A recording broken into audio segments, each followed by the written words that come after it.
Augusta, Georgia, the Garden City of the South.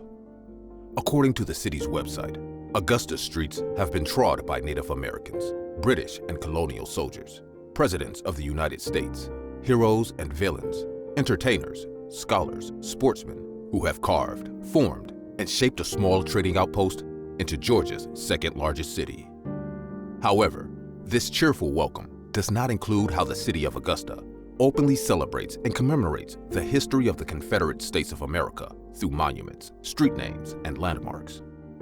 This public service message, brought to you by C4, will detail how the lost cause is on full display in Augusta.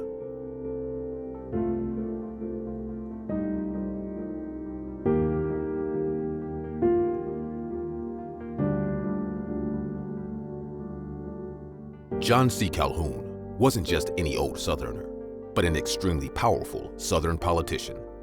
He led the charge against the abolitionist movement, arguing in an influential U.S. Senate speech that slavery was a good thing for Black people because they didn't know how to handle freedom. He also famously theorized that states had the right to leave the USA if they thought national policies were harming them. 10 years after Calhoun's death, Southern states put Calhoun's ideas into practice when they seceded from the USA and formed the Confederate States of America, a new nation that would preserve slavery for posterity. Augusta's first Confederate monument was created by St. James Methodist Church and dedicated in 1873. At that time, the federal government was still committed to Reconstruction, and Reconstruction governments still held power in a number of southern states, including South Carolina.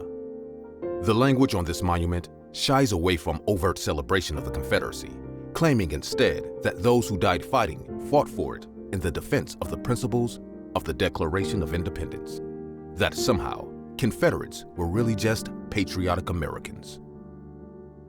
Jefferson Davis Memorial Highway weaves through Augusta and Richmond County, starting at the 5th Street Bridge and heading southward into Jefferson County at US 1.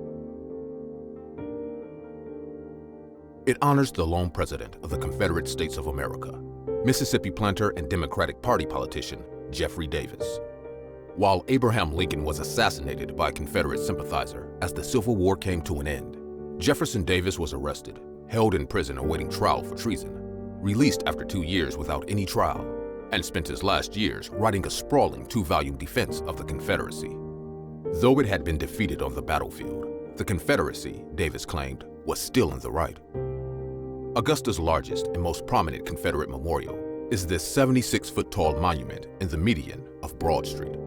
It was the work of the Ladies Memorial Association, a forerunner of the United Daughters of the Confederacy, and was dedicated in 1878.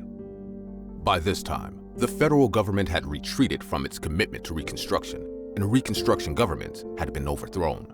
So the language here is much more overtly celebratory of the Confederacy. In fact, the language is almost religious, praising the worthy, worthy, worthy Confederate soldiers, reminding the viewer that God was on the Confederacy side, Deo Vindici, and boasting of the Confederacy that no nation had ever been so pure. No nation rose so white and fair, none fell so pure of crime. The US was okay, but the Confederacy was truly great.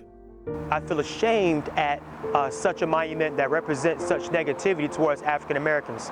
I'm ashamed because the state of Georgia supports statues more than they support human life. The first time that we ever saw this monument was when we went to a play at the Imperial Theater, right here in the center of downtown. And I had to explain to my son what this was. And we're the United States of America. This is a permanent, divisive symbol. We're the United States, not the divided states. Like, why is this even here? What do we need to remember this for? It's not a piece of history that makes me proud. It's a piece of history that makes me sad. It's a piece of history that reminds me of the pain, the heartache, the suffering. It's that it represents an ideology, a racist ideology, but also one that keeps everybody down. It's a 70-foot tall call to action, and we're having to be the ones to answer that call. It's so frustrating going to sleep every night trying to find a way to explain it to my kids in the morning when I'm so angry and distraught that maybe sometimes the law won't work for them the way that it's supposed to because we keep glorifying the systemic policies that hold us back. We should never forget our history, but there is a stark difference between learning about our past and honoring those in public that held the belief that their race was superior over others. These landmarks are offensive to many that live and work in the community, and rightly so. This should not be accepted.